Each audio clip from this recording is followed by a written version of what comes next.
que marcou muito a minha vida. Quando o conde Zinzendorf já tinha enviado todos os seus membros, parece que quem está aí nos nossos membros aqui nessa. E você já é 26 que eu estou enviando. Foi 26 membros, ovelhas. Conta-se que os esquimós chegaram e disseram ao conde: Conde, você tem mais um missionário para ser enviado para pregar o evangelho dos esquimós? E ele falou: olha, não sobrou ninguém, só o jardineiro. E os esquimós disseram assim: então mande-nos do jardineiro. E o conde falou assim, o conde Zinzendorf falou assim: olha, primeiro eu tenho que conversar com ele. E ele foi ao jardineiro, querido, só tinha sobrado ele. Se você quer saber toda a história dos moravianos, assista, está lá, já o merchandising está lá na nossa biblioteca, tem lá os primeiros frutos. Mas assista esse filme, fantástico. E ele chegou no jardineiro e falou assim: jardineiro, os esquimós estão precisando de um missionário, você pode ir pregar o evangelho para os esquimós? E ele disse ao conde: conde, eu só preciso de uma bota, eu não tenho calçados. Ele retirou a bota dele e deu ao novo missionário. Sandra, vai ficar legal, filho.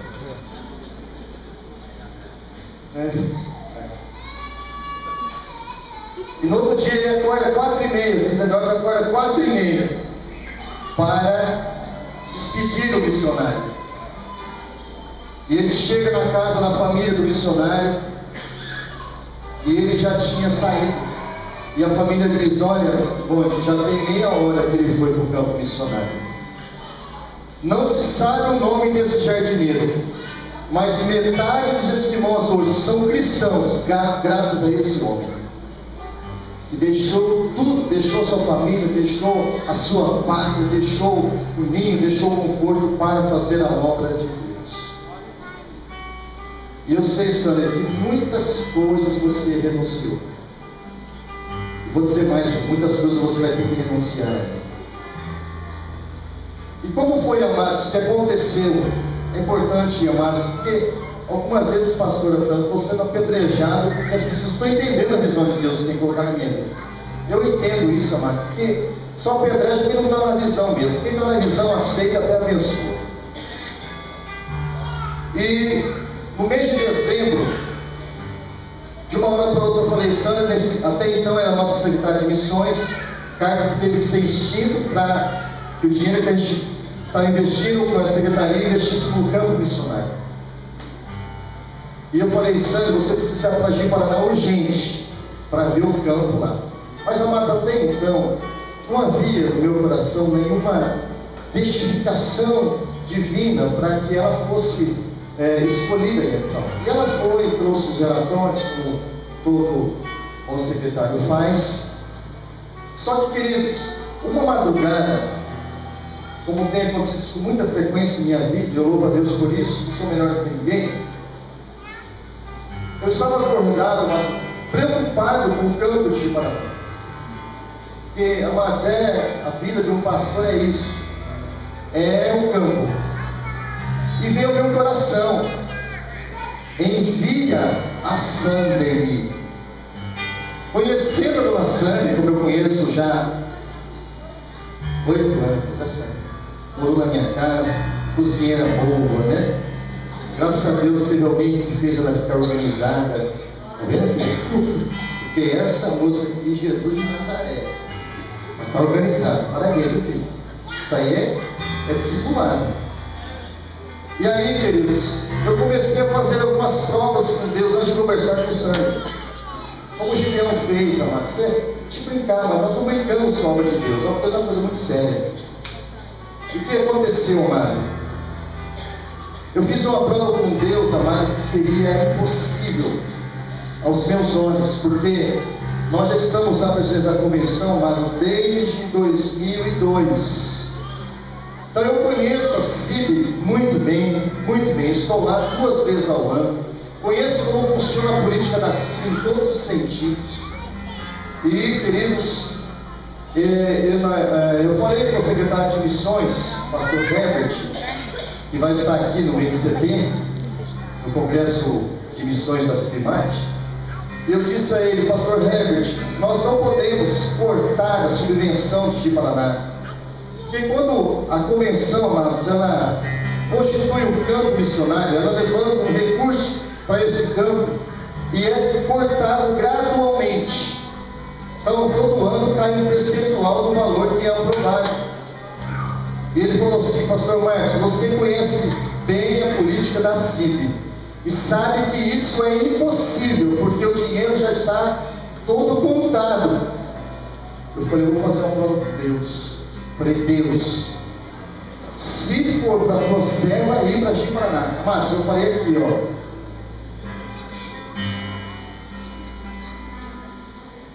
O secretário de missões vai me ligar, ele tem até dia 14 de janeiro. Entendeu? Por isso, dia. E amados, eu estava me pregando na igreja do pastor Evandro, no dia 14 de janeiro. Quando eu abri a porta do carro, era 7h10. O telefone toca, mano. Quem era? Secretário de missões, dizendo para mim: pastor Marcos, nós não vamos cortar a subvenção de Ji-Paraná. Amado, sabe o que é estremecer? Eu ainda bem que sou pequeno, amado, porque se fosse um camarada do poste do Vitrotone, o chão ia rachar. Tanto que eu tremi, porque eu estava recebendo a resposta de Deus. Falei até mistério naquele momento. E aí, querido, trabalhando conosco aqui, preparando os nossos vocacionados, eu quero convidá-lo, pastora Frank, para que o Senhor, mais uma vez, parece que está virando freguês aqui de orar pelos nossos vocacionados, né? O Senhor vai estar orando, Sânia, por favor, se ajoelhe aqui, filha, em nome de Jesus. A pastora Frank vai estar fazendo a oração. Nosso concílio ordenatório vai estar estendendo as mãos sobre ela, em nome de Jesus. Nós vamos estar derramando sobre ela a unção. Aleluia. Bendito seja o teu nome, Senhor. Bendito seja o teu nome, Senhor. Porque o Senhor é o Deus de toda a terra. Agindo Deus, tua palavra diz: quem impedirá? Eu te louvo, Senhor, por esse momento histórico, por esse momento memorável, por esse momento tão especial, Paizinho querido, quando a tua igreja neste local cumpre os teus desígnios e propósitos, que é enviar por toda a terra homens e mulheres que não temam absolutamente nada, mas que tão somente digam sim ao Senhor. E nós estamos diante, Pai, deste fato, em que não somente a tua igreja, mas os teus anjos dos céus se alegram. Não é uma perca, Senhor, como já foi dito muito bem, mas é um ganho, Senhor, porque a tua igreja envia, cumprindo assim os teus propósitos, a tua ordem imperativa, Senhor. Obrigado pela vida da Sânia. Obrigado, Senhor, porque temos acompanhado desde o seu treinamento até este momento em que a tua igreja envia a tua serva aos campos missionários. E estou absolutamente certo, Senhor, que a boa mão do Senhor vai acompanhá-la, e grandes coisas o Senhor vai fazer, e todos dirão: grandes coisas o Senhor está fazendo a eles.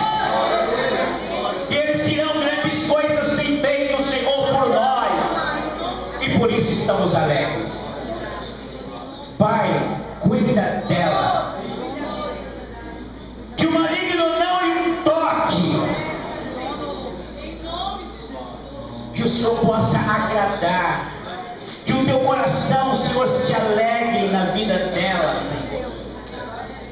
Ó Deus, usa a tua serva com unção e com poder. Que a tua boa mão esteja sobre ela todos os dias. Senhor, quando o Senhor manda, quando o Senhor envia, nós nunca vamos só e nunca ficamos desamparados. Como bem disse o salmista Davi, fui moço e agora sou velho, mas nunca vi um justo desamparado e nem a sua descendência mendigando pão. Senhor, eu sei que grandes coisas o Senhor vai fazer por ela, através dela, na cidade de Ji-Paraná.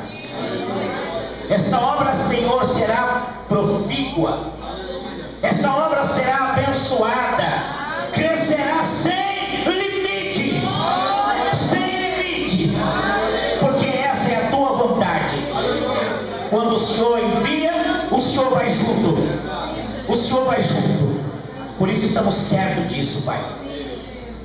E na autoridade do teu nome, uma igreja unida, Senhor, a este concílio ordenatório, nós oramos consagrando a tua serva como missionária, não somente em Ji-Paraná, mas em todas as nações da terra. Oramos por ela, abençoando-a, Senhor, em todo o seu trabalho, no nome precioso e maravilhoso de Jesus. Amém, Senhor. Amém, Jesus. Aleluia. Olha.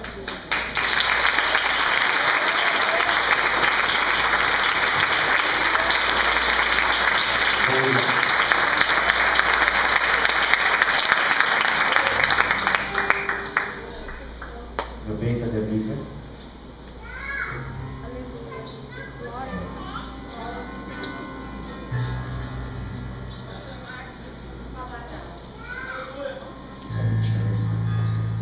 Nós vamos repassar você, Sânia. Só fizeram 300 dessas no mundo.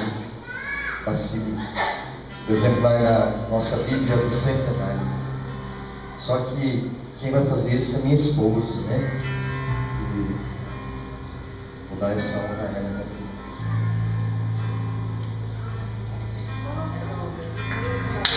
Glória a Deus.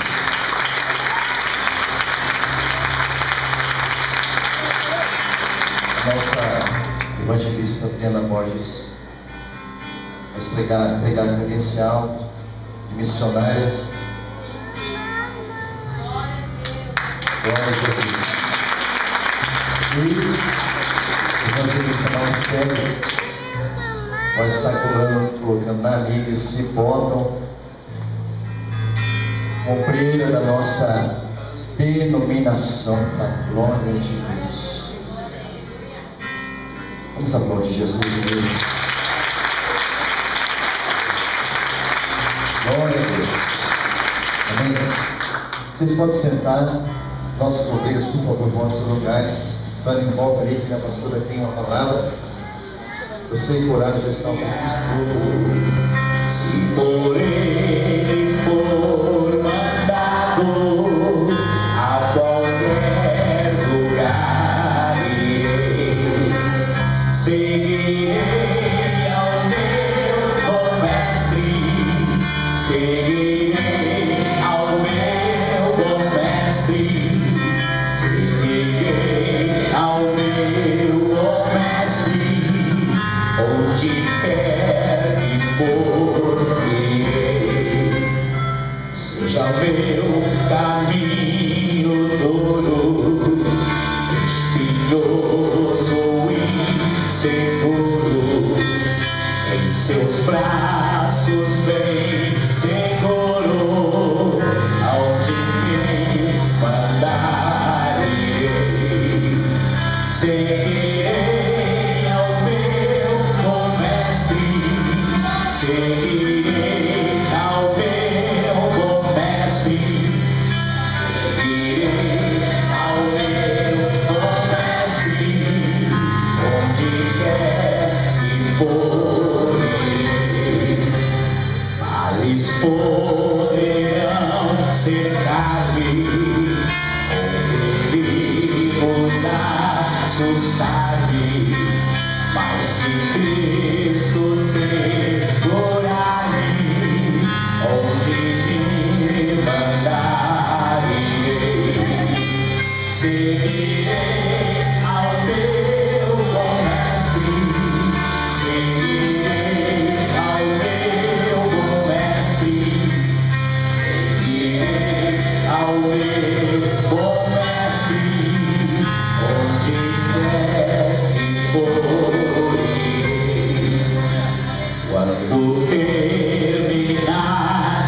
vida, da minha triste vida, a glória prometida, eu pra meu Senhor irei, seguirei ao meu bom mestre, seguirei a meu bom mestre, seguirei a meu bom mestre, onde quer que for.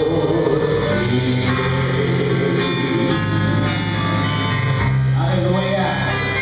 Dá um aplauso bem forte para vocês.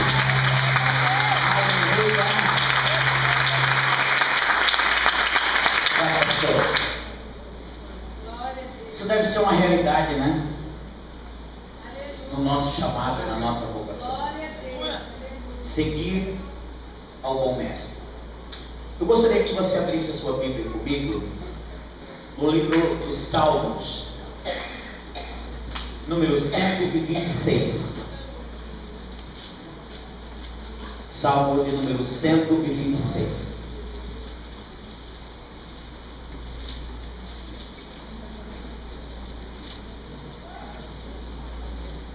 Salmos conhecido, né?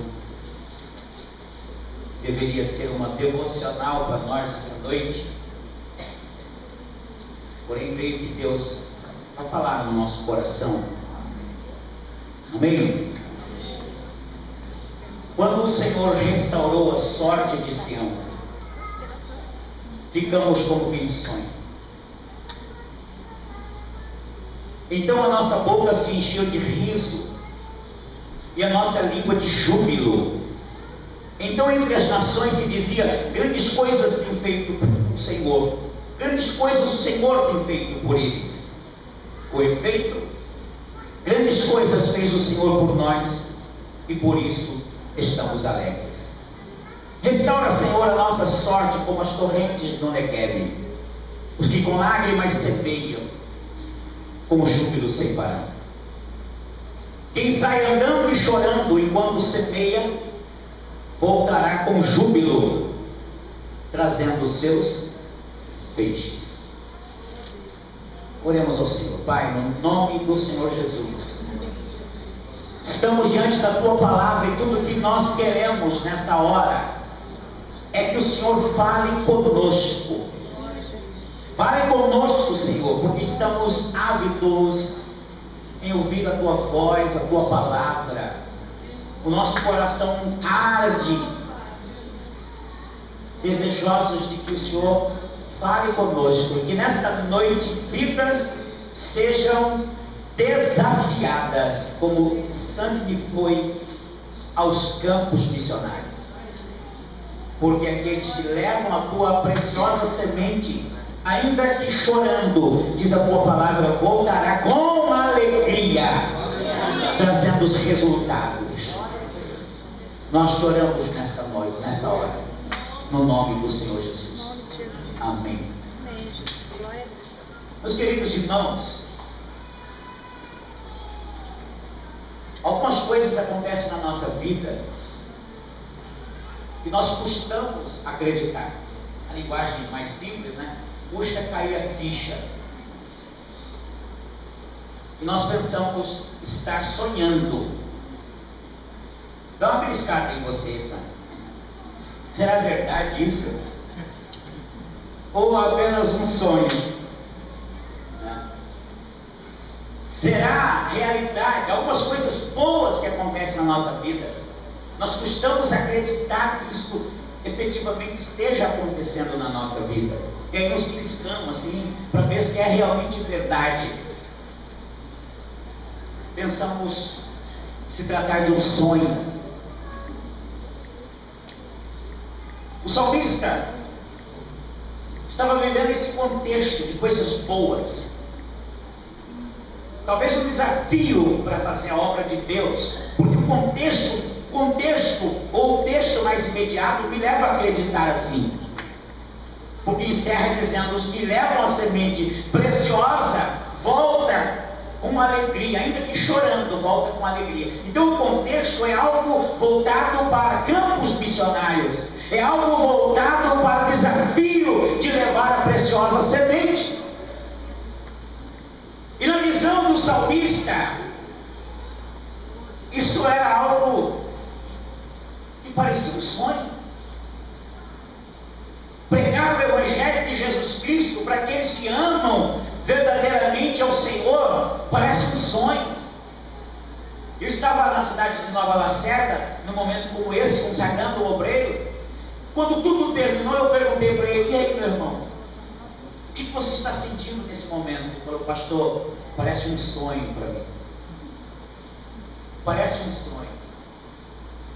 E eu perguntei para ele assim: escuta, você sempre sonhou com missões, com a obra de Deus? Você sempre sonhou em ser um missionário, um pastor? E disse: pastor, eu sempre sonhei. Eu falei: interessante, eu nunca sonhei com isso. Eu nunca quis. Porque eu entendo que o chamado missionário é mais do que um sonho.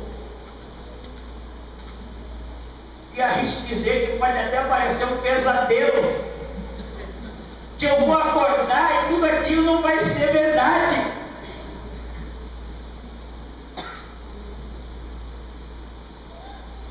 É mais do que um sonho, é uma realidade para quem ama ao Senhor.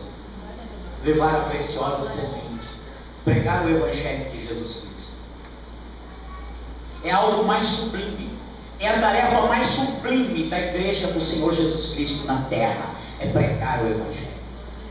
Por isso o Dr. Billy Graham, quando foi convidado para concorrer ao cargo maior nos Estados Unidos, que era a presidência dos Estados Unidos, pelo Partido Republicano, que até então não perdia eleição na América, ele respondeu assim: estou lisonjeado pelo convite, mas eu vou declinar, eu não vou aceitar, porque eu tenho coisas mais importantes a fazer, que é pregar o Evangelho do nosso Senhor Jesus Cristo.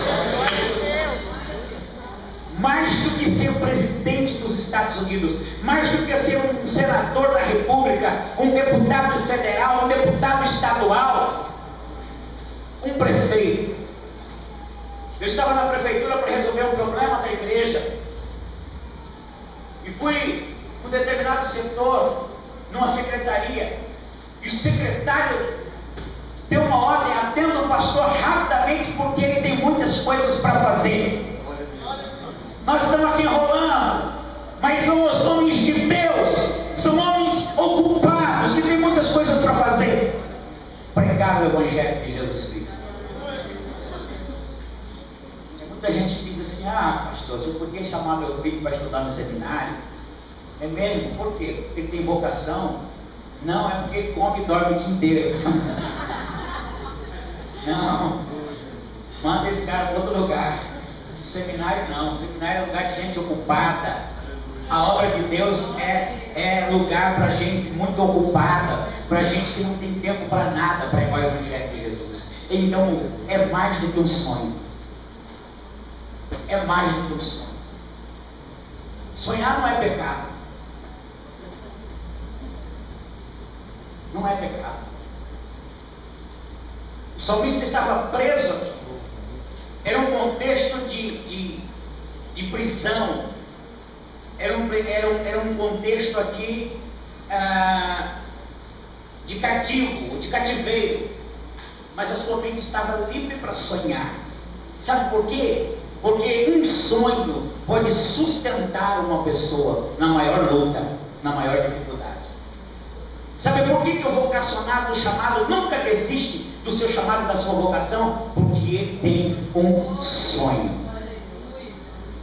O maior de todas as oratórias, a mais conhecida de todas as oratórias, foi feita por um pastor negro norte-americano, Dr. Martin Luther King, no dia 26 de agosto de 1963, no Memorial Abraham Lincoln, na cidade de Washington, capital dos Estados Unidos.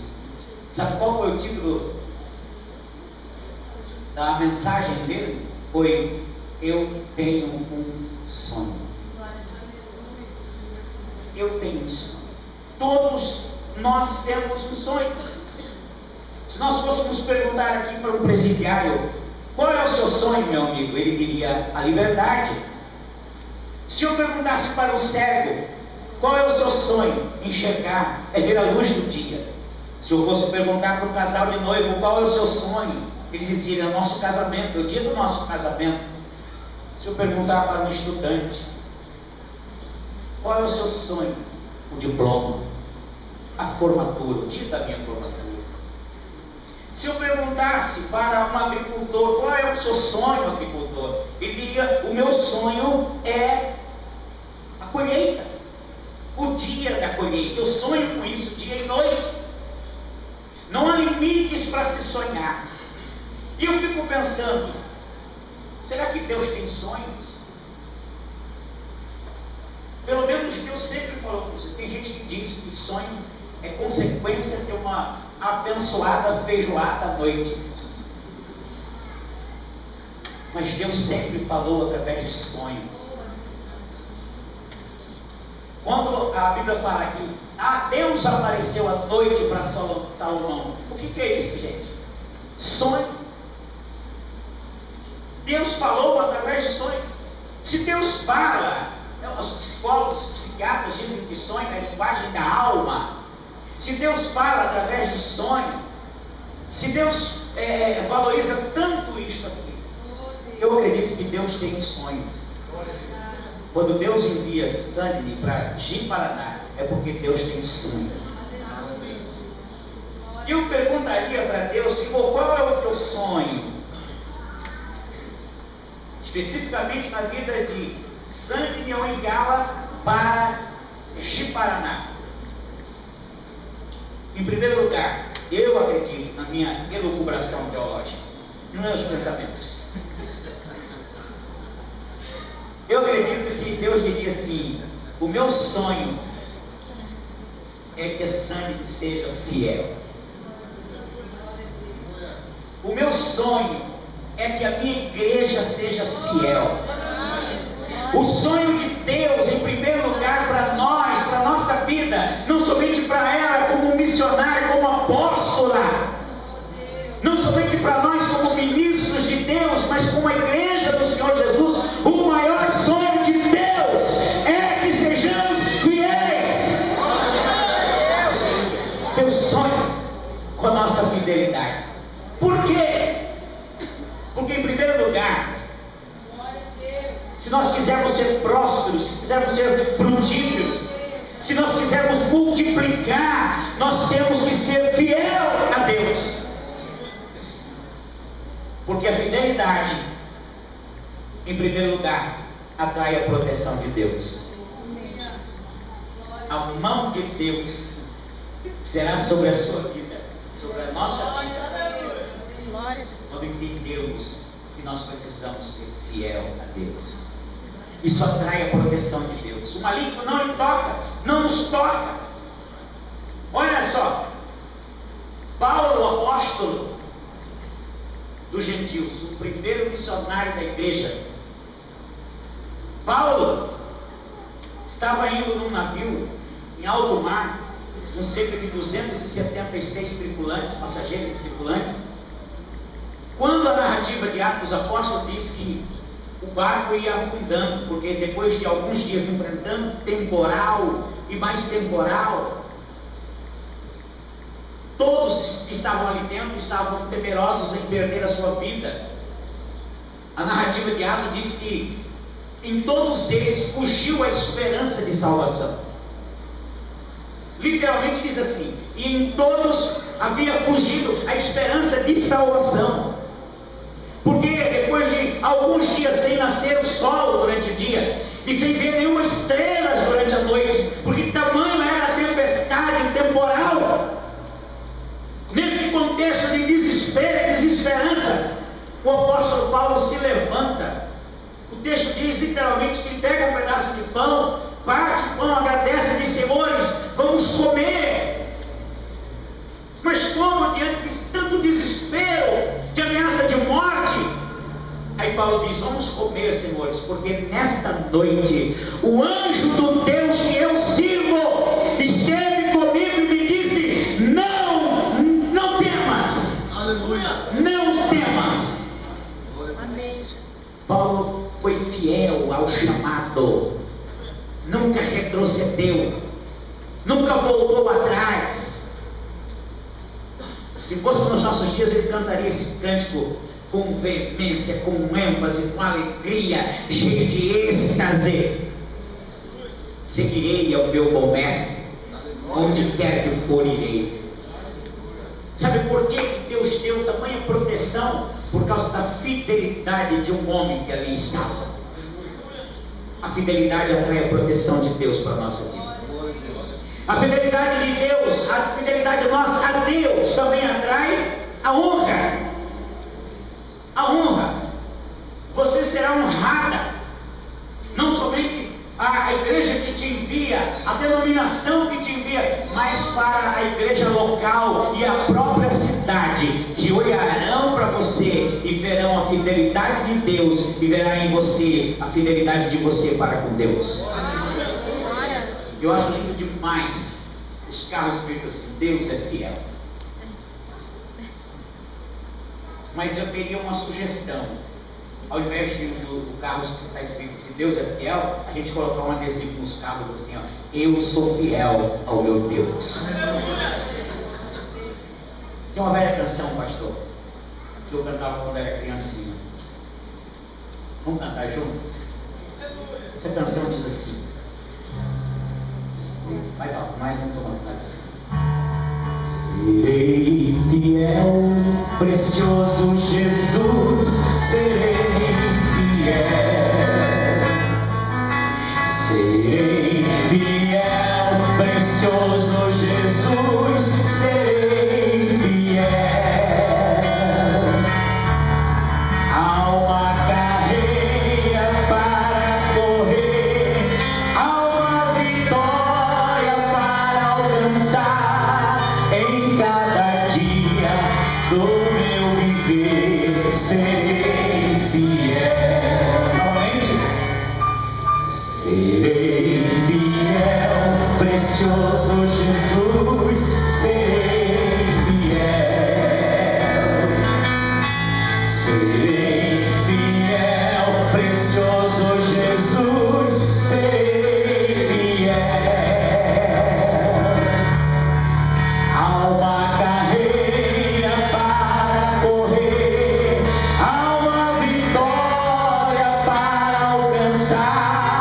Em cada dia do meu viver serei fiel.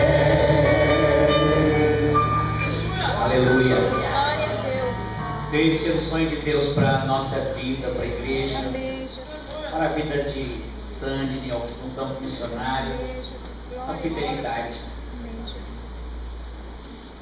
Eu acho que o maior sonho de Deus é que sejamos fiéis a Ele. Em todos os sentidos. Não somente para atrair essa proteção de Deus, não somente para atrair a honra, porque os fiéis são honrados pelo Senhor mesmo. Quer ver um exemplo disso? João Batista. João Batista estava lá com seus discípulos, andando de um lado para o outro, e Jesus via João Batista preocupado com seus discípulos, pregando Jesus como o Cordeiro de Deus que tira o pecado do mundo. Jesus reúne também os seus discípulos e diz assim: o que vocês vieram ver? Um rei vestido com vestes reais, um homem vestido com vestes reais? O que vocês vieram ver? Um caniço agitado pelo vento? Jesus diz: não, os homens vestidos com vestes reais estão nos palácios. Vocês vieram ver mais do que um homem vestido com vestes reais. Vocês vieram ver um homem. E eu digo mais: os nascidos de mulher, não existe um maior do que João Batista. Glória a Deus. Eu acho que se fosse comigo eu desmaiava. Na hora. Desmaiava. Eu falava assim: meu Deus, Jesus, o o Deus, meu Deus, me honrar dessa maneira. Chamar a multidão de discípulos, de seguidores, dizer: você, olha, ninguém, não existe homem maior nessa terra. Dos homens nascidos de mulher não existe um igual João Batista. Irmãos, a fidelidade de João Batista trouxe para ele honra. Glória a Deus. Eu ia contar um negócio aqui. Eu fui brincar na igreja uma vez. Eu perguntei assim para os meus discípulos, né? Falei: escuta, quem é que você acha mais parecido com Jesus? Dos homens que a gente conhece hoje por nome, quem é que você acha mais parecido com Jesus? Aí um falou assim: eu acho que é Billy Graham. Outro disse assim: não, eu acho que foi Charles Finney. Falei: por que Charles Finney? Porque Charles Finney levou 500 mil de almas aos pés de Jesus. Era um homem de oração, um homem que vivia de madrugada, ajoelhado, orando a Deus. Charles Finney levou mais de 500 mil almas, 500 mil de vidas aos pés de Jesus. Eu acho que ele foi o mais parecido. Outro disse: não, eu acho que é David Livingstone, um missionário, talvez o primeiro missionário da África. Eu vi um documentário agora, tem uma cidade lá na África com o nome de David Livingstone. Ele mudou a história do país. Tem uma cidade com o nome dele. As pessoas, quando o David Livingstone sumiu, a agência missionária mandou um outro missionário para lá à procura dele. Mas antes o missionário começava a falar de Jesus. Escuta, você viu Jesus? Você conhece Jesus, mulher? Você conhece Jesus? Ele falou assim: olha, escreve como é que ele é. Aí comecei a descrever Jesus. Aí o ministrante já passou aqui. É David Livingstone. Aí o outro disse assim: eu acho que o mais parecido com Jesus, dos que a gente conhece, eu acho que é Puyung Chu, pastor de uma igreja com quase 1 milhão de membros. Aí quando eu perguntei para vários deles iam falando o nome de um, de outro conhecido. Aí quando eu perguntei para o último, eu falei: e você, meu irmão? Quem você acha mais parecido com Jesus? Ele olhou para mim e falou: o senhor, pastor.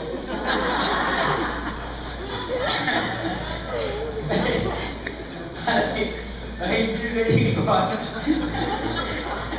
eu estou muito longe.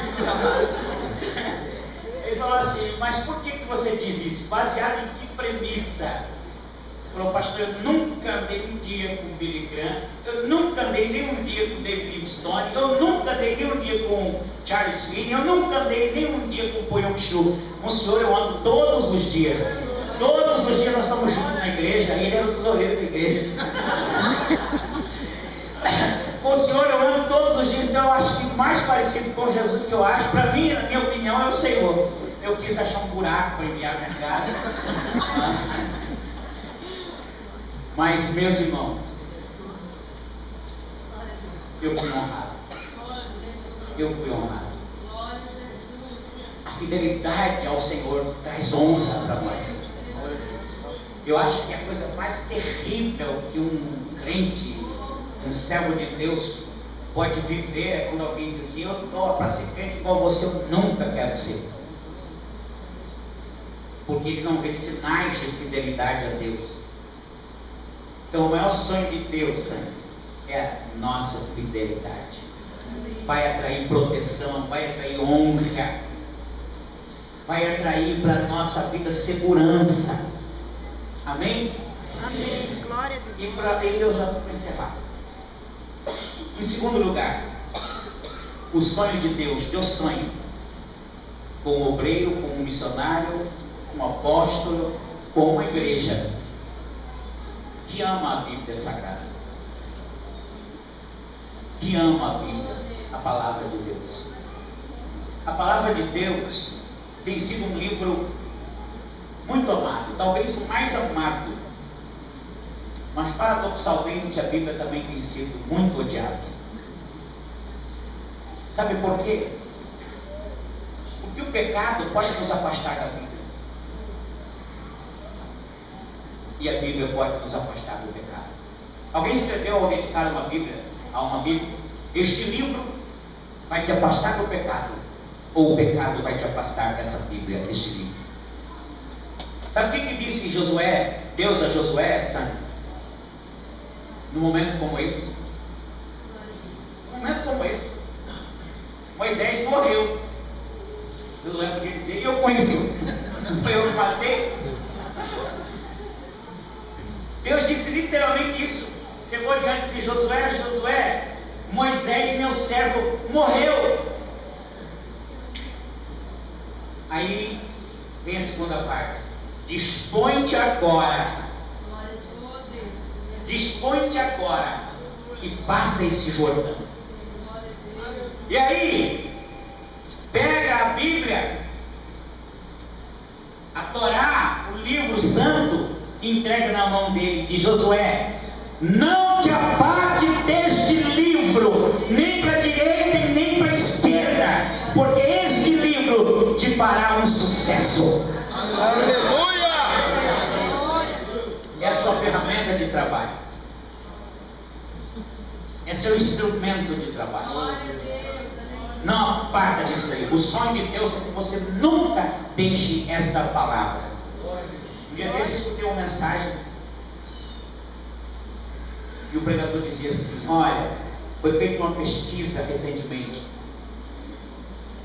e nessa pesquisa foi detectado que há pastores que passam até uma semana sem ler a Bíblia.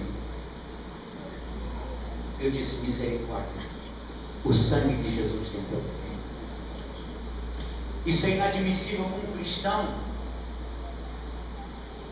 Pastor Marcos Sérgio deve bater nessa tecla todos os dias. Leia a palavra. Tem gente que é tão radical que diz assim: eu não vou tomar o café da manhã antes de ler a palavra. Lá em casa não há café da manhã sem Bíblia, sem palavra.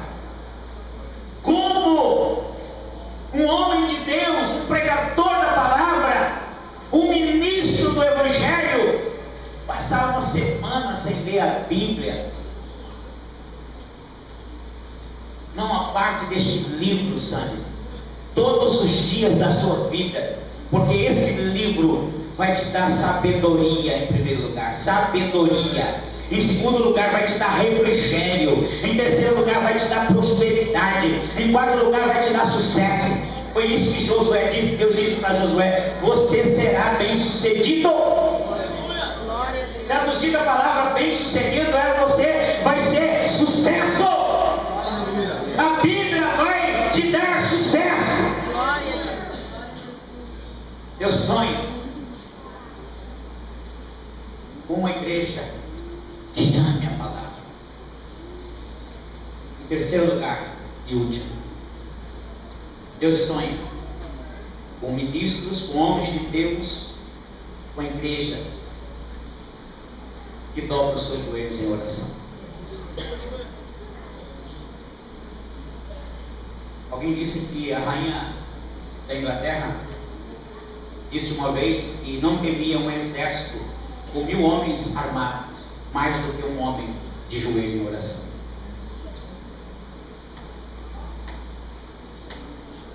A oração na igreja moderna, na igreja de hoje, tem sido desprezada.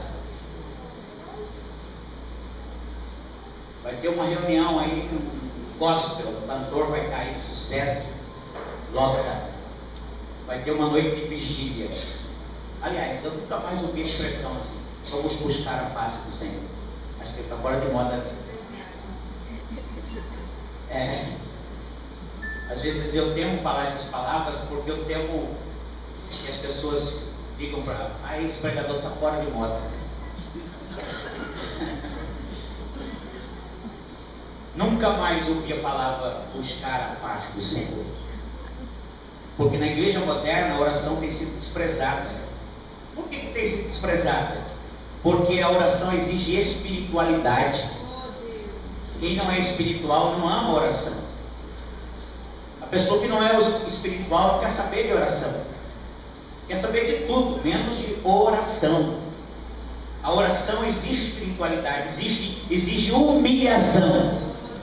Mas tem gente que fala assim, não, mas Deus sabe de tudo que eu preciso. Para que orar? Porque Ele não é soberano. Antes da palavra sair da nossa boca, Ele já conhece, já sabe de tudo. Por que orar? Porque na oração nós demonstramos quão carentes somos de Deus, quão dependentes somos de Deus. Ele já sabe mesmo. Talvez a minha oração não vai mudar nada, mas vai mostrar para Deus o quão dependente eu sou dele, quão carente eu sou dele, quão que eu desesperadamente preciso dele. Na oração eu vou demonstrar isso. Eu preciso, Senhor, desesperadamente do Senhor. Através da oração nós mostramos a dependência que temos dele. Uma criança me ensinou uma vez. A avózinha dele estava procurando a chave, não conseguia encontrar a chave em lugar nenhum. Ele foi e disse assim, ela foi e disse para o netinho, você não viu, Leandro, a chave de casa? Ela falou, não vi não, voinha.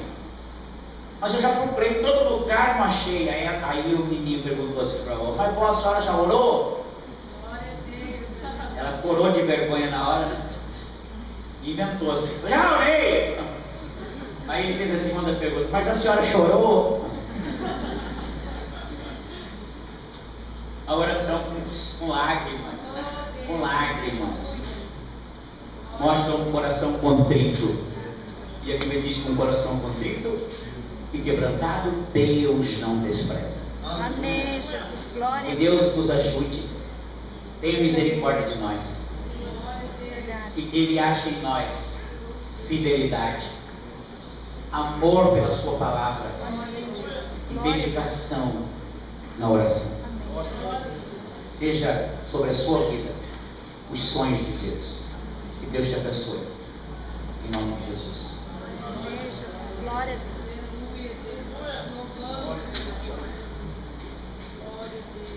Vamos aplaudir Jesus de Nazaré.